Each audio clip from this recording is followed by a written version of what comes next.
എന്നെ സംബന്ധിച്ചത് thug life എന്നുള്ള cinema ഒരു നമ്മള് ഇവിടെ മലയാളത്തിൽ അഭിനയിക്കാൻ പോകുമ്പോൾ നമ്മള് ആ വേഷം അഭിനയിക്കാനുള്ള കൊതിയും അത് എന്റെ ഒരു പെർഫെക്ഷനൊക്കെ ചിന്തിക്കും, ഹോംവർക്ക് ചെയ്യാൻ പോകും. പക്ഷെ ഈ സിനിമ തീർച്ചയായിട്ടും ഞാൻ അവിടെ പോയത് കമൽ സാറിനെ കാണാൻ, മണി സാറിനെ കാണാൻ, ചിമ്പു സാർ, തൃഷ്ണ മാം, ഈ വലിയൊരു ക്രൂവിന്റെ ഇതൊരു എക്സൈറ്റ്മെന്റ് ഉണ്ടായിരുന്നു എനിക്ക്.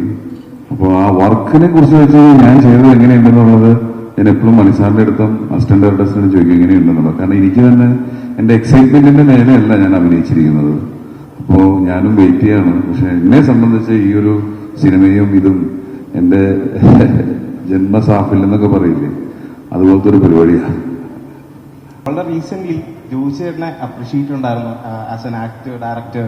അപ്പോൾ നമുക്ക് മലയാളികൾക്ക് വളരെ പ്രൗഡ് മൊമെന്റ് ആയിരുന്നു. അതുമാത്രമല്ല ഫൈനലി പുള്ളിക്ക് ഡിസേർവ് ചെയ്യുന്നൊരു അപ്രിസിയേഷൻ കിട്ടി എന്ന് നമുക്ക് തന്നെ തോന്നി.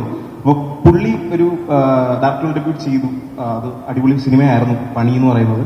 So if is planning to make a second movie as a director and if he calls you for like ഒരു ആക്ടറായിട്ട് ക്ഷണിക്കുവാണെങ്കിൽ വിൽ യു? അദ്ദേഹം ആദ്യം ചോദിക്കുന്നത് കോമഡി ഫിലിമാണ്. അത് എന്തെങ്കിലും ഡിസ്റ്റർബ് ആവുമെന്ന് പറഞ്ഞിട്ട് ഈ പിക്ചറിൽ വിളിക്കില്ല എന്നാണ് ഞാൻ ആലോചിക്കുന്നത്. വിളിച്ചാൽ പോകേണ്ടി വരും, രക്ഷയില്ല. എന്റെ പൊന്നളേ, എന്റെ പണി കളയില്ല കേട്ടോ.